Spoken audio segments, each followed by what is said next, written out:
If you're barricading doors and placing Goyos on them, it's essentially the same issue that bad castles have, which is again why doing it on exterior entrances and doorways is the safest option. When it comes to claymores, using them for runouts is the best strategy, but a lot of players make the mistake of placing them beside the doorways. While placing them like this buys you a little bit of time, most defenders are smart enough to check for it before running out. This is a minor mistake, but it could be costing you easy kills, as placing the claymore directly into the doorway will set a trap for the defenders. The barricade blocks the lasers from poking underneath it, but the second a defender rips or punches it down, the lasers will extend out through the doorway and instantly nuke them. Honestly though, claymores are one of the weakest secondary gadgets. The mistake players make is constantly picking them over other strong utility like grenades and flashes. I noticed that even in Champion, people do this all the time. Don't get me wrong, claymores are good for specific plans and on certain sites, but because of their lack of versatility, many times they go just completely wasted. Compared to other secondary gadgets, yeah, I would say claymores is probably the worst secondary gadget in the game, low-key. they're at the bottom in terms of power levels, while the other throwable gadgets are all much better. See, and then,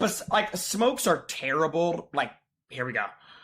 If you're a pro, smokes are a necessity, but people who play ranked aren't a pro. They're like drunk, scrolling through TikTok.